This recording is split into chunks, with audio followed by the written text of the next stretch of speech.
శంకవరం మండలం కత్తిపూడి గ్రామానికి చెందిన దుక్కిన వెంకటేష్ ఇటీవలి కాలంలో పిఠాపురం మండలం చేబ్రోల్లో శ్రీరామనవోత్సవాలు రథోత్సవంలో తొక్కిసలాట్లో ప్రమాదవశాత్తు రథం చక్రాల కింద పడి మృతి చెందాడు. చేబ్రోల్ ఆలయ కమిటీ నిర్లక్ష్యం వల్ల తొక్కిసలాట్లో ఓ నిండు ప్రాణం బలైపోయింది. మృతుడు దుక్క వెంకటేష్ ఉన్నత చదువులు చదువుకుని ఉద్యోగం పొంది కన్నవారికి చేదోడు బాదరుగా ఉంటాడనుకున్న తరుణంలో అర్ధాంతరంగా అనంతలోకాలకు వెళ్లిపోయాడు. తండ్రి దుక్క శ్రీను బాధ వర్ణనాతీతం అని చెప్పాలి. ఈ నేపథ్యంలో తండ్రి దుక్క శ్రీను బాధ వర్ణనాతీతం పట్టించుకునే నాదుడి లేడని ఆవేదనతో కుంగిపోతున్నారు. ఉప ముఖ్యమంత్రి పవన్ కళ్యాణ్ తమ గోడు వినాలని, తమ కుటుంబాన్ని ఆదుకోవాలని మొరపెట్టుకుంటున్నారు మృతుడు తండ్రి శ్రీను. అయ్యా పవన్ కళ్యాణ్, ఏపీ ముఖ్యమంత్రి చంద్రబాబు నాయుడు, లోకేష్ గారు మా కుటుంబాన్ని మానవతా దృక్పథంతో ఆదుకోండి అని కోరుతున్నారు. నా పేరు దుక్క శ్రీను అండి. నాది కాకినాడ జిల్లా శంకవరం మండలం కత్తిపూడి నుంచి మాట్లాడుతున్నాను. ఈ నెల 1వ తారీఖున జరిగిన చేబ్రోల్ గ్రామంలో రథయాత్రలో మా అబ్బాయి ఆ రోజు మామూలుగా దేవుడి దర్శనం చేసుకుంటారని వెళ్ళాడండి. వెళ్ళగా దర్శనం చేద్దాం వెళ్ళగా ఆ లైన్లో నుంచుండగా ఆ కమిటీ వాళ్ళు అక్కడ సరిగ్గా లేక, పోలీస్ సిబ్బంది సరిగ్గా లేక మా అబ్బాయి తోపులాట్లో పడిపోయి రథం కింద పడిపోయాడండి. హాస్పిటల్కి వెళ్ళి శ్వాస కూడా లేకుండా అక్కడికక్కడే మరణించాడు. కానీ వాళ్ళు ఆలయ కమిటీ వారు నా కాడికి 4 రోజులు పోయాక వచ్చారు. నేనున్నాను, పవన్ కళ్యాణ్ గారు దృష్టి తీసుకెళ్తానని భరోసా చెప్పి వెళ్ళారండి. కాకపోతే వాళ్ళకి నేను ఫోన్ చేసినా ఫోన్ ఇది ఎత్తలేదండి, నా ఇంకా చూడనా కూడా రావటం లేదండి. నాకు ఎటు దారి దోసక ఇలా మీడియా వాళ్ళు ఆశ్రయించి మాట్లాడుతున్నానండి. కాబట్టి నాకు ప్రభుత్వం తరఫున, కూటమి ప్రభుత్వం తరఫున, పవన్ కళ్యాణ్ గారి తరఫున న్యాయం చేస్తారని 2 చేతులు దండం పెడుతున్నానండి.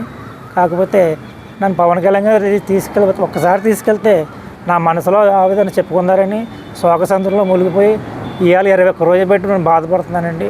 నన్ను ఆదుకునే ఎవరు ముందుకు రాక, నాకు ఎటీ దారి తోచక ఇలాగా సోషల్ మీడియాని ఆదరించి ఇవాళ సోషల్ మీడియాతో మాట్లాడుతున్నానండి. కాకపోతే నాకు ఎటువంటి న్యాయం జరగలేదు. నాకు న్యాయం చేస్తారని సోషల్ మీడియా రప్పించి మాట్లాడుతున్నాను. దానిపై నాకు ఏదో న్యాయం చేయాలని గవర్నమెంట్ని, చంద్రబాబు నాయుడు గారిని, లోకేష్ గారిని, తగపై డిప్యూటీ సీఎం అయిన పవన్ కళ్యాణ్ గారిని కోరుకుంటున్నానండి. కానీ నన్ను ఒక్కసారి పవన్ కళ్యాణ్ తీసుకెళ్తే ఆ పిఠాపురం నియోజకవర్గంలో జరిగింది కాబట్టి నాకు ఎటువంటి న్యాయం జరగలేదండి. ఒక్కసారి తీసుకెళ్తే నా బాధ చెప్పుకుంది, నా గోడు చెప్పుకుందని ఆశిస్తున్నానండి. మా అబ్బాయి పేషెంట్ పేరు, అబ్బాయి వయసు 23 సంవత్సరాలండి. నా మొత్తం 3 పిల్లలండి. నాకు వెనకాల 2 చిన్నపిల్లలు ఉన్నారండి. వాళ్ళకి ఏ దారితో వాళ్ళు బిక్కి మన వెనక బతుకుతున్నారు. మొత్తం 3 పిల్లల్ని చదివించానండి. ఈ అబ్బాయి పెద్ద అబ్బాయి అండి.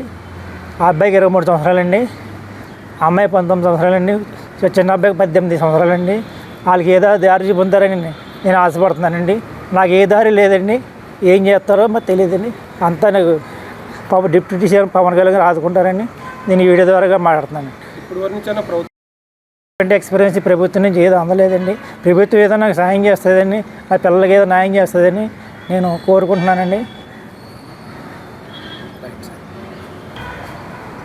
నా పేరు శివండి, కత్తిపూడి. అయితే దుక్క వెంకటేష్ అని మా మామయ్య గారి అబ్బాయి అనమాట, నా మేనల్లుడు.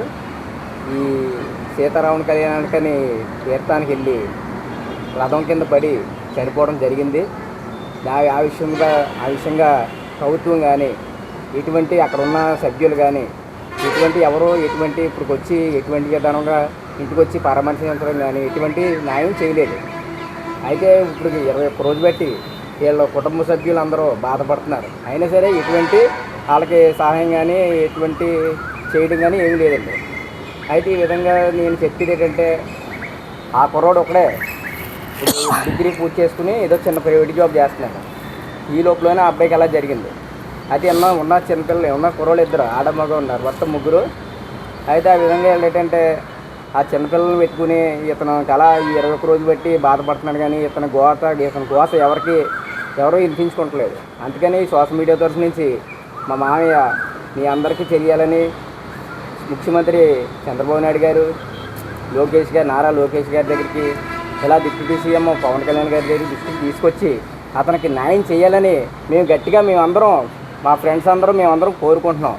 ఏ విధంగానే సరే వాళ్ళ కుటుంబానికి ఏదో రకంగా ఆదుకోవాలని, ఏదో రకంగా ఆర్థికంగా కానీ వేరే విధంగా కానీ ఆయనకి సహాయం చేయాలని మేము ఈ మీడియా ద్వారా మేము కోరుకుంటున్నామండి. దయచేసి మా డిప్యూటీ సీఎం గారు ఏదో రకంగా మా మేనల్లుడికి మీరు న్యాయం చేకూర్చాలని మేము కోరుకుంటున్నామండి.